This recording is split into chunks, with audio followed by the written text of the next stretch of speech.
જય જલારામ વિદ્યાર્થી મિત્રો, આજે આપણે ચેપ્ટર નંબર 1 ભારતનો વારસો એનો પાર્ટ 2 એટલે કે ભારતના ભવ્ય વારસાના પ્રકાર વિશે ચર્ચા કરીશું. આપણે પાર્ટ 1માં જોયું હતું કે ભારતના ભવ્ય વારસાના મુખ્ય 2 પ્રકાર છે, પ્રાકૃતિક વારસો અને સાંસ્કૃતિક વારસો. તો આપણે એમાંથી આજે પ્રાકૃતિક વારસા વિશે ચર્ચા કરીશું. પ્રાકૃતિક વારસાનો અર્થ તો પ્રાકૃતિક એટલે કે કુદરતી, પ્રકૃતિ એટલે કુદરતી, પર્યાવરણ એટલે કે વાતાવરણ અને માનવ જીવન એટલે કે આપણે માનવો, આ ત્રણની વચ્ચે જે નજીકના સંબંધોનું જે પરિણામ છે એને આપણે પ્રાકૃતિક વારસો કહીએ છીએ. અને આ પ્રાકૃતિક વારસો એ કુદરતી ભેટ છે, કોઈ માનવ સર્જિત વસ્તુ નથી. પ્રાકૃતિક વારસામાં કઈ કઈ બાબતોનો સમાવેશ થાય છે? તો સૌથી પહેલાં તો આપણે જોઈશું કે ભારતનો જે પ્રાકૃતિક વારસો છે એ વિશિષ્ટ અને વૈવિધ્યપૂર્ણ છે, વિવિધતાથી ભરેલો છે. આપણે બધા જ જાણીએ છીએ કે ભારત એક દેશ હોવા છતાં પણ આખા દેશની પ્રકૃતિ અલગ અલગ છે. કોઈક જગ્યાએ વધારે વરસાદ પડે છે, કોઈક જગ્યાએ બારે માસ નદીઓ રહે છે, કોઈક જગ્યાએ બરફથી છવાયેલા પર્વતો છે, કોઈક જગ્યાએ ખીણ પ્રદેશો છે, કોઈક જગ્યાએ ઉચ્ચ પ્રદેશો છે, કોઈક જગ્યાએ રણ પ્રદેશો છે. તો આવી રીતે આપણો જે પ્રાકૃતિક વારસો છે એ વિશિષ્ટ છે અને વૈવિધ્ય એટલે કે વિવિધતાથી ભરેલો છે. ભારતના પ્રાકૃતિક વારસામાં કઈ કઈ વિશેષતાઓનો સમાવેશ થાય છે? આવો પ્રશ્ન તમને પૂછી શકે. તો ભારતના પ્રાકૃતિક વારસામાં ઊંચા પર્વતો, જંગલો, ઝરણા, નદીઓ, રણો, સાગરો, વિશાળ ફળદ્રુપ મેદાનો, ખીણ પ્રદેશો, ઋતુઓ, તરુઓ, વેલાવેલીઓ, પર્ણો, પુષ્પો, જીવજંતુઓ આ વગેરેનો સમાવેશ થાય છે. આ સિવાય અહીંયા કેટલાક ભારતના ભૂમિ દ્રશ્યો પણ છે, જેમ કે વિવિધ પ્રકારના ખડકો. દરેક જગ્યાએથી આપણને અલગ અલગ પ્રકારના ખડકો મળે છે, શિલાઓ, ખનિજો, વનસ્પતિ વગેરેનો સમાવેશ થાય છે. જ્યાં જેવી જમીન હશે, જ્યાં જેવું વાતાવરણ હશે, જ્યાં જેવી આબોહવા હશે એ પ્રમાણે આપણને એ ભૂમિ દ્રશ્યોમાં, ત્યાંના પ્રાકૃતિક વારસામાં આપણને વિવિધતા જોવા મળે છે. પ્રકૃતિએ આપણા ખોરાક, પાણી, શુદ્ધ વાયુ તેમજ નિવાસસ્થાન જેવી જરૂરિયાતો પૂરી પાડે છે. આપણે પહેલેથી જ જોતા આવીએ છીએ કે આદિમાનવના સમયથી આદિમાનવ શિકાર કરીને પોતાનો ખોરાક લેતો હતો, પરંતુ તે રહેવા માટે પહેલાં ગુફાઓમાં રહેતો હતો. એ સમયે કોઈ કપડાં તૈયાર દુકાનો નહોતી હોતી, તો સૌથી પહેલાં તે પ્રકૃતિના જે પાંદડાઓ હતા તેનો તે વસ્ત્રો બનાવીને પહેરતો હતો. ત્યાર પછી ધીમે ધીમે પરિવર્તન આવતું ગયું. આમ પ્રકૃતિ જ આપણે જે ખોરાક લઈએ છીએ, જે અનાજ છે કે જે ફળફળાદી છે, આ બધું જ આપણને પ્રકૃતિ તરફથી મળે છે. પાણી પણ, શુદ્ધ હવા પણ. ભારતના પ્રાકૃતિક વારસામાં પંચતંત્રની વાર્તાઓ અને બૌદ્ધ ધર્મની જાતક કથાઓને સ્થાન આપવામાં આવ્યું છે. ભારતનો જે પ્રાકૃતિક વારસો છે એને પંચતંત્રની વાર્તાઓ. પંચતંત્રની વાર્તાઓ એટલે આપણે પહેલાં કાગડાની મોડામાં પૂરી એની વખાણ કરવામાં આવે છે અને પૂરી મોડામાંથી પડી જાય છે. એ વાર્તા આપણે સાંભળેલી છે. સસલા અને કાચબાની વાર્તા સાંભળેલી છે. એ પંચતંત્રની વાર્તાઓ છે. પંચતંત્રની વાર્તાઓ એટલે કે પ્રાણીઓની વાર્તાઓ છે. એ પ્રાણીઓની વાર્તાઓ ઉપરથી આપણને કોઈ સારા બોધ આપવામાં આવે છે. અને બૌદ્ધ ધર્મની જાતક કથાઓ, આ જે બંને છે એ આખા ભારતની પ્રાકૃતિક વારસામાં પણ તેને સ્થાન આપવામાં આવ્યું છે. આપણું શાસ્ત્રીય સંગીત અને લોક સંગીતને પણ પ્રકૃતિ તથા ઋતુઓ સાથે જોડવામાં આવ્યું છે. આપણા સંગીતને પણ, જેમ કે આપણે મલ્હાર રાગ કહીએ છીએ, જે વરસાદ લાવવા માટે એ રાગ કરવામાં આવતો હતો, કે જ્યારે મલ્હાર રાગ ગાવામાં આવતો ત્યારે વરસાદ પડતો હતો. એટલે કે આપણું સંગીત, કયું સંગીત? તો શાસ્ત્રીય સંગીત અને લોક સંગીતને પણ પ્રકૃતિ તથા ઋતુઓ સાથે જોડવામાં આવ્યું છે. આપણા ગીતો, કાવ્યો, તહેવારો, ચિત્રો વગેરેની વિષય વસ્તુ તરીકે મુખ્યત્વે પ્રકૃતિ અને ઋતુઓ જ છે. આ સિવાય આપણે આયુર્વેદિક, યુનાની, નિસર્ગો ઉપચાર એટલે કે નેચરોથેરેપી જેવી ચિકિત્સા પદ્ધતિઓ પણ સંપૂર્ણ આપણી પ્રકૃતિને આધારે છે. પહેલાંના સમયની અંદર હોસ્પિટલ નહોતા હોતા તો આયુર્વેદિક દવાઓનો ઉપયોગ કરવામાં આવતો હતો. અત્યારે આપણને સામાન્ય શરદી થાય તો આપણે એલોપેથિક દવા લઈએ છીએ. પહેલાંના સમયની અંદર એલોપેથિક દવાઓ નહોતી હોતી તો એની અંદર એ લોકો પ્રાકૃતિક એટલે કે આયુર્વેદિક દવાઓનો ઉપયોગ કરતા હતા. હવે પ્રાકૃતિક વારસાનો પહેલો મુદ્દો છે ભૂમિ દ્રશ્યો. તો ભૂમિ આકારો દ્વારા અનેક ભૂમિ દ્રશ્યોનું સર્જન થાય છે. ભૂમિ આકારો મતલબ હિમાલય એક ભૂમિ આકાર છે જેના ઉપરથી આપણને ખબર પડે છે કે પર્વતોનો આકાર આ રીતે છે, કે આ રીતે આપણે પર્વતો દોરી શકીએ છીએ. એટલે કે ભૂમિ આકારો દ્વારા અનેક ભૂમિ દ્રશ્યોનું સર્જન થાય છે.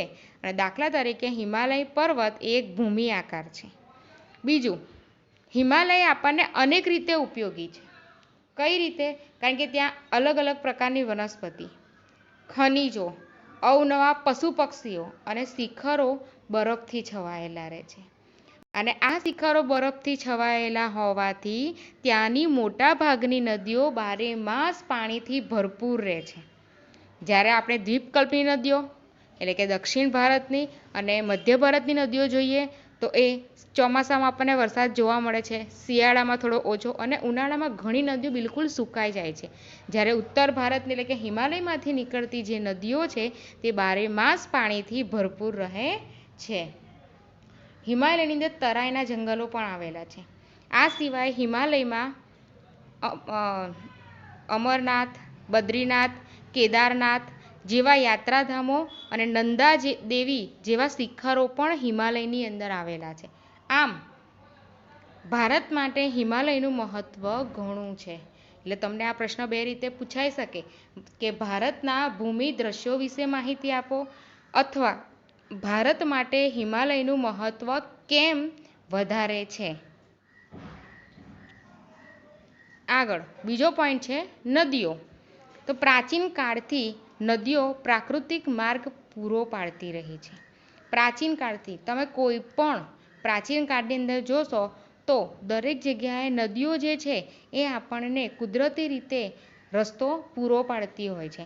એટલે કે ભારતીય સંસ્કૃતિ જોઈએ કે સિંધુ અને રાવી આ બંને નદીના કિનારે જ આપણે જોઈએ છે કે હડપ્પા, મોહેંજો-દડો, સિંધુ ખીણની સંસ્કૃતિ આ બધી સંસ્કૃતિ સિંધુ નદીના કાંઠે, રાવી નદીના કાંઠે વિકસેલી છે.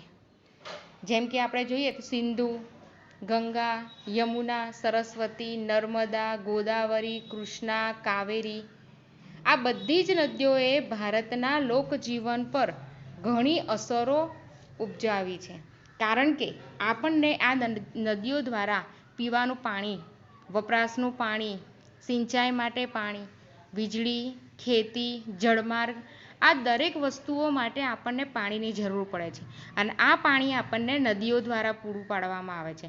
આ સિવાય માટીના વાસણો, મકાનો, લીપણકામ, ઉદ્યોગો આ બધાના વિકાસ માટે પણ માનવીને નદીના પાણી ઉપર આધાર રાખવો પડે છે. નદીઓ એ આપણા પ્રજાજીવનને સમૃદ્ધ બનાવ્યું છે. આ સિવાય આપણી સંસ્કૃતિમાં પ્રાચીન કાળથી એટલે કે પહેલાંથી જ નદી કિનારેની ઉષા અને સંધ્યા એના જે વિવિધ દ્રશ્યો છે એ સૌંદર્ય, કલાસૂઝ અને કૌશલ્યનો વિકાસ પણ આ પ્રકૃતિ વારસામાં મળ્યો છે. આમ આપણે એવું કહી શકીએ કે નદીઓ એ લોકમાતાનું બહુમાન એટલે કે એમને લોકમાતાનું બિરુદ આપવામાં આવ્યું છે નદીઓને. વનસ્પતિ જીવન. ભારતની પ્રજા જે છે એ આદિ સમયથી એટલે કે પહેલેથી જ પર્યાવરણ પ્રેમી રહી છે. જેની સાક્ષી તેનો વૃક્ષ પ્રેમ, પુષ્પ પ્રેમ અને છોડવાઓ પ્રત્યે છે. જેમ કે આપણે જોઈએ તો માણસ, પ્રાણી, પશુ, પક્ષી આ બધાને આહાર માટે વનસ્પતિ ઉપર આધાર રાખવો પડે છે. ભારતમાં વડ છે, પીપળો છે, તુલસી જે આપણા દરેકના ઘરે આંગણામાં જોવા મળે છે, તો આપણે તેની પૂજા કરીએ છીએ, ધૂપ કરીએ છીએ, દીપ કરીએ છીએ. વટ સાવિત્રીના વ્રતમાં વડની પૂજા કરવામાં આવે છે. અનાજ, કઠોળ, તેલીબિયાના છોડ, ધન ધાન્યથી લહેરાતા ખેતરો, વન સમૃદ્ધિથી ભરેલા જંગલો, ઔષધિઓ, આ બધા જ માટે આપણને વનસ્પતિ પહેલેથી જ જરૂર પડે છે, કે પ્રાચીન સમયથી જ જરૂર પડે છે. આ સિવાય ઔષધિઓ માટે પણ જરૂરી છે, જેમ કે લીમડો છે, આમળા છે, બહેડા છે, કુંવારપાઠું છે, અરડુસી છે, હરળે છે. આ સિવાય કેટલાક પુષ્પોએ માનવ જીવનને સુગંધિત, નિરામય અને સમૃદ્ધ બનાવ્યું છે. મોગરો, ગુલાબ, કમળ, ડમરો, સૂરજમુખી, ચંપો, નિશાગંધા, જુઈ વગેરે પુષ્પોએ માનવ જીવનને સુવાસિત બનાવ્યું છે. આમ ભારતના સામાજિક અને ધાર્મિક આ બંને ઉપર વનસ્પતિનો સૌથી વધારે પ્રભાવ આપણને જોવા મળે છે. ફરીથી એ જ પોઈન્ટને ટૂંકમાં જોઈ લઈશું કે ધારો કે આપણને એવું પૂછવામાં આવે કે પ્રાચીન કાળથી આજ દિન સુધી નદીઓને લોકમાતાનું બિરુદ કેમ આપવામાં આવ્યું છે, અથવા નદીઓ વિશે પરિચય આપો. આપણને આ 2 માર્ક્સમાં પૂછાઈ શકે છે. તો અતિ પ્રાચીન સમયથી નદીઓને લોકમાતા તરીકે ઉજવવામાં આવે છે. ભારતની સંસ્કૃતિનો ઉદય અને વિકાસ બંને સિંધુ અને રાવી નદીના કાંઠે થયો છે.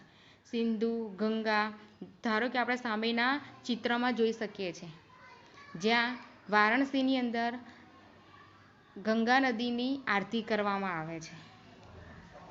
તો ગંગા, યમુના, કાવેરી, નર્મદા, ગોદાવરી, સરસ્વતી વગેરે નદીઓએ ભારતના લોકજીવનને સમૃદ્ધ બનાવ્યું છે. આ પાણી શેની માટે કામ લાગે છે આપણે? તો પીવા માટે, વપરાશ માટે, સિંચાઈ માટે, વીજળી માટે, ખેતી માટે, જળમાર્ગ માટે આપણને જરૂરી છે. બીજું, નદીના પાણીમાંથી માટીના વાસણો, લીપણ, મકાનો, રમકડાં પણ બનાવવામાં આવે છે. નદી કિનારે સંધ્યાના અને ઉષાના એટલે કે સૂર્ય અસ્ત થાય ત્યારે અને સૂર્યોદય આ બંનેના ભૂમિ દ્રશ્યો જે હોય છે એ માનવીના સૌંદર્યસૂજ, કલાસૂજ અને કૌશલ્યને વિકસાવીને ભારતના પ્રજાજીવનને સુંદર બનાવ્યું છે. વનસ્પતિ જે આપણે જોયું આગળ. ફરીથી તમને એવું જ પૂછવામાં આવે કે વનસ્પતિ જીવનનો પરિચય આપો. તો અતિ પ્રાચીન સમયથી આપણી જે ભારતીય પ્રજા છે એ પ્રકૃતિ પ્રેમી અને પર્યાવરણ પ્રેમી રહી છે. એમને વૃક્ષો, છોડવાઓ અને પુષ્પો પ્રત્યે વધારે આદર ધરાવે છે. મનુષ્ય, પ્રાણી અને પશુ પક્ષીનો આહાર પણ વનસ્પતિ ઉપર જ આધાર છે. આપણે વડ, પીપળો, લીમડો, તુલસી વગેરેને પવિત્ર માનીએ છીએ અને એની પૂજા પણ કરીએ છીએ. વટ સાવિત્રીના વ્રતની અંદર વડની પૂજા કરવામાં આવે છે. આ સિવાય અનાજ, કઠોળ, તેલીબિયા, ધન ધાન્યથી લહેરાતા ખેતો અને ઔષધિઓના છોડ આ બધાએ જ માનવ જીવનને સમૃદ્ધ બનાવ્યું છે. જેમાં ઔષધિઓમાં આમળા, બહેડા, કુંવારપાઠું, અરડુસી, લીમડો વગેરે માનવ જીવનને નિરોગી બનાવ્યું છે.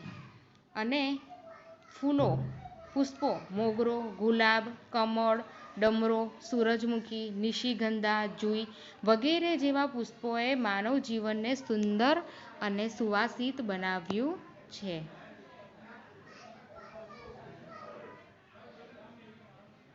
આપણે આની અંદર આપેલા ચિત્રોમાં જોઈ શકીએ છીએ.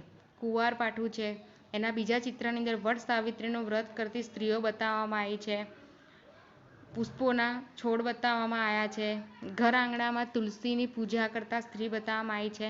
આમળા છે, અરડુસી છે. આ ચિત્રો આપણને અહીંયા બતાવવામાં આવ્યા છે. હવે આપણે જોઈશું ભારતનો સાંસ્કૃતિક વારસો. ભારતે જગતને વિવિધતા અને સમૃદ્ધતાની ભેટ આપી છે. પણ સાંસ્કૃતિક વારસો એટલે શું? તો માનવ સર્જિત વારસો. જુઓ, આપણે આગળ જોયું પ્રાકૃતિક વારસો એટલે શું? તો આપણને કુદરત તરફથી મળેલી ભેટ એ પ્રાકૃતિક વારસો. પણ સાંસ્કૃતિક વારસો એટલે શું? તો સાંસ્કૃતિક વારસો એટલે માનવ સર્જિત વારસો. માનવ સર્જિત વારસો એટલે માનવીએ પોતાની આવડત, બુદ્ધિ, કુને, કલા કૌશલ્ય દ્વારા જેનું સર્જન કર્યું હોય, જેને બનાવ્યું હોય એને આપણે સાંસ્કૃતિક વારસો કહીએ છીએ. આર્યોથી શરૂ કરીને શકો, ક્ષત્રપ, કુષાણ, હુણ, ઈરાનીઓ, તુર્ક, આરબો, મુગલ, પારસીઓ, અંગ્રેજો, ફ્રેન્ચ વગેરે જાતિ પ્રજાતિ ભારતમાં આવી હતી. શેના માટે આવ્યા હતા? તો આપણી સંસ્કૃતિને લીધે આવ્યા હતા. આપણી સંસ્કૃતિની જે સમૃદ્ધ હતી એ સમૃદ્ધિના લીધે આવ્યા હતા. અને એ બધાના આવ્યા પછી આદાન પ્રદાન એટલે કે આપ લેને કારણે આપણો દેશ વધારે ને વધારે સમૃદ્ધ બનતો ગયો. આપણા દેશની અંદર પરિવર્તન આવતા ગયા. જેમ કે આપણે પ્રાગૈતિહાસિક સમયથી ભારતે વિશ્વની પ્રજાઓને સાંસ્કૃતિક વારસાઓની ઘણી બધી બાબતો ભેટ આપી છે. આપણે દાખલા તરીકે જોઈ શકીએ છીએ, ઉદાહરણ તરીકે કે જે આપણી શિલ્પ સ્થાપત્ય છે એ 5000 વર્ષ જેટલી પ્રાચીન છે, જેની અંદર સિંધુ ખીણની સંસ્કૃતિ ગણી શકાય. તેમાંથી મળી આવેલા દેવદેવીઓની પ્રતિમાઓ, માનવ શિલ્પો, પશુઓ, રમકડા, દાઢીવાળા પુરુષનું શિલ્પ જે આપણે આ ફોટામાં જોઈ શકીએ છીએ, નર્તકીની મૂર્તિ, આ બધું જ સાંસ્કૃતિક વારસા પ્રત્યે સ્વાભિમાન અને ગૌરવની લાગણી જન્મે છે. એટલે આપણે આ બધું વિચારીએ કે આપણે અત્યારે નહીં, 5000 વર્ષ પહેલાં પણ આપણા દેશની અંદર આપણા જે વ્યક્તિઓ હતા તેમને આવા શિલ્પ સ્થાપત્ય એ સમયે પણ આપણને જોવા મળે છે. તો આપણને એ વિચાર આવે કે 5000 વર્ષ પહેલાં પણ આવા શિલ્પોની રચના થતી હતી. એટલે આપણને સ્વાભિમાન થાય છે અને આપણને ગૌરવ પણ આપણા દેશ પ્રત્યે, આપણા સાંસ્કૃતિક વારસા પ્રત્યે થાય છે. મૌર્ય યુગમાં આપણે જોઈએ તો ઊંધા કમળની આકૃતિ ઉપર સિંહ અને વૃષભનું ઊંધા કમળની આકૃતિ ઉપર સિંહ અને વૃષભનું શિલ્પ, બુદ્ધની પ્રજ્ઞા પારમિતાનું શિલ્પ, સારનાથની ધર્મચક્ર પ્રવર્તનવાળી મહાત્મા ગૌતમ બુદ્ધની પ્રતિમા અને કાલખંડની જૈન તીર્થકરોની પ્રતિમાઓ, રાષ્ટ્રકૂટના રાજાઓની ઇલોરાની ગુફાઓ, આ બધા જ આપણા સાંસ્કૃતિક વારસા પ્રત્યે આપણને ગૌરવ થાય, આદર થાય એવા સાંસ્કૃતિક વારસાઓ, એવા સ્થાપત્યો જોવા મળે છે આપણને. કે આજથી 5000 વર્ષ પહેલાં પણ આપણા જે પૂર્વજો હતા એ લોકોએ આ રીતના શિલ્પોની, આ રીતના સ્થાપત્યોની રચના કરી હતી. ત્યાર પછી સાંસ્કૃતિક વારસામાં મંદિરો, શિલાલેખો, સ્તૂપો, વિહારો, ચૈત્યો, મકબરા, મસ્જિદો, કિલ્લાઓ, ગુંબજો, રાજમહેલો, દરવાજા, ઇમારતો, ઉત્ખનન કરેલા સ્થળો, ઉત્ખનન એટલે કે ખોદકામ કરેલા સ્થળો વગેરે ઐતિહાસિક સ્મારકોમાં તેમનો સમાવેશ થાય છે. તમને આ એક માર્ક્સમાં પૂછી શકે કે ઐતિહાસિક સ્મારકો કયા કયા છે? તો મંદિરો, શિલાલેખો એટલે કે પથ્થર ઉપર જે લેખ લખવામાં આવ્યા હોય તે, સ્તૂપો, વિહારો, ચૈત્યો, મકબરા, મસ્જિદો, કિલ્લાઓ, ગુંબજો, રાજમહાલો, દરવાજા, ઇમારતો, ઉત્ખનન કરેલા સ્થળો. આ સિવાય આપણા કેટલાક, જ્યારે આપણા દેશની અંદર સ્વાતંત્ર્ય સંગ્રામ થતા હતા, અંગ્રેજોને અહીંયાથી નીકાળવા માટે જે સ્વાતંત્ર્ય સંગ્રામ કરવામાં આવતો હતો, પોતાની સ્વતંત્રતા મેળવવા માટે જે આંદોલનો કરવામાં આવતા હતા, તેની અંદર પણ કેટલાક ઐતિહાસિક સ્થળો છે. જેમ કે સાબરમતી આશ્રમ, દાંડી, બારડોલી, વર્ધા, શાંતિ નિકેતન જે કોલકાતામાં છે, દિલ્હી વગેરે સાંસ્કૃતિક વારસા તરીકે ઓળખાવી શકાય. ભાષા, લિપિ, અંકો, શૂન્યની શોધ, ગણિત, પંચાંગ, ખગોળ, લોખંડ, સાહિત્ય, ધર્મ, યુદ્ધશાસ્ત્ર, રથ, રાજ્યશાસ્ત્ર, પ્રાણીશાસ્ત્ર, વનસ્પતિશાસ્ત્ર, વાસ્તુશાસ્ત્ર, ધર્મો, ગણતંત્ર, ન્યાયતંત્ર, વિધિ વિધાન, પર્યાવરણ વગેરેની શોધ ભારતમાં જ થઈ હતી. આ બધાની શોધ ભારતની અંદર કરવામાં આવી હતી. ફરીથી જોઈ લઈએ એકવાર આ સાંસ્કૃતિક વારસો. એની પહેલાં એક પ્રશ્ન રહી ગયો છે જે આપણો, પ્રાકૃતિક વારસાના અંગ તરીકે વન્યજીવનનો શું પરિચય છે? તો સદીઓથી ભારતની પ્રજા પ્રાણી પ્રેમી છે. હાથી, ગેંડો, ચિત્તો, રીંછ, સિંહ, હરણ, સાબર, રોજ, શિયાળ, સસલા, અજગર, સાપ, નાગ, નોળિયા, ઘો, સાવડી વગેરે જોવા મળે છે. એમાંથી આપણે જોઈએ તો એશિયાઈ સિંહો જે ખાલી ગુજરાતની અંદર જ ગીરમાં જોવા મળે છે. આખા વિશ્વમાં બીજી કોઈ જગ્યાએ આ એશિયાઈ સિંહો જોવા મળતા નથી. લોકોએ વાઘ, મોર, મગર, ગરુડ આ વગેરે દેવી દેવતાઓના વાહન તરીકે સ્થાન આપ્યું. જેમ કે વાઘ તો આપણે અંબા માતાને વાઘ ઉપર, સરસ્વતી માતા તો મોર તરીકે. આ રીતે આપણે દરેક દેવી દેવતાઓને વાહન તરીકે સ્થાન આપ્યું છે.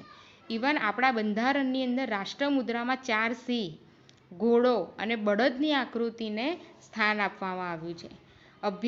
વન્યજીવોની રક્ષા માટે આપણે અભયારણ્યો પણ બનાવવામાં આવ્યા છે. સાંસ્કૃતિક વારસા વિશે ફરીથી ટૂંકમાં માહિતી આપી દઉં. સાંસ્કૃતિક વારસો તો જે માનવ સર્જિત વારસો છે, જે માનવીએ પોતાની બુદ્ધિશક્તિ, જ્ઞાન, આવડત, કલા, કૌશલ્ય દ્વારા જે બનાવ્યું હોય તેને સાંસ્કૃતિક વારસો કહેવામાં છે. સાંસ્કૃતિક વારસામાં મંદિરો, શિલાલેખો, સ્તૂપો, વિહારો, ચૈત્યો, મકબરા, મસ્જિદો, કિલ્લાઓ, ગુંબજો, રાજમહેલો, દરવાજા, ઇમારતો, ઉત્ખનન કરેલા સ્થળો વગેરેનો સમાવેશ થાય છે. જ્યારે આપણા સ્વાતંત્ર્ય સંગ્રામની અંદર જે સ્થળો છે, સાબરમતી આશ્રમ, દાંડી, બારડોલી, વર્ધા, શાંતિ નિકેતન, દિલ્હી વગેરેને ગણી શકાય. આ સિવાય ભાષા, લિપિ, અંકો, શૂન્યની શોધ, ગણિત, પંચાંગ, ખગોળ, ધાતુ, ધર્મ, સાહિત્ય, યુદ્ધશાસ્ત્ર, રાજ્યશાસ્ત્ર, પ્રાણીશાસ્ત્ર, વનસ્પતિશાસ્ત્ર, વાસ્તુશાસ્ત્ર, ન્યાયતંત્ર વગેરે મહત્ત્વની શોધો આપણા ભારતમાં જ કરવામાં આવી હતી. આ શિલ્પોને કંડારને કોતરવાનું કામ 5000 વર્ષ જૂનું છે. આપણે અહીંયા ફોટાની અંદર જોઈ શકીએ છીએ કે 5000 વર્ષ જૂની આપણને સંસ્કૃતિના ફોટા આપવામાં આવ્યા છે. જેમ કે મૌર્ય યુગના શિલ્પોમાં ઊંધા કમળની આકૃતિ ઉપર વૃષભ અને સિંહનું શિલ્પ, ગૌતમ બુદ્ધની પ્રજ્ઞાપારમિતાનું શિલ્પ, સારનાથની ધર્મચક્ર પરિવર્તન વાળું. એટલે કે આપણે આ ચિત્રની ડાબી બાજુ જોઈશું તો આપણને ગૌતમ બુદ્ધની ચિત્ર જોવા મળે છે. એની ઉપર ઊંધા કમળની આકૃતિવાળું જોવા મળે છે. જ્યારે ચિત્રની આપણે જમણી બાજુ જોઈએ તો આપણને સારનાથના ધર્મચક્ર પ્રવર્તન જોવા મળે છે. આમ અજંતા ઇલોરાની ગુફાઓમાં પણ આપણને આ રીતના ચિત્રો જોવા મળે છે, જે રાષ્ટ્રકૂટના સમયગાળા દરમિયાન થઈ ગયા હતા. આગળનો વિડીયો આપણે ફરી જોઈશું.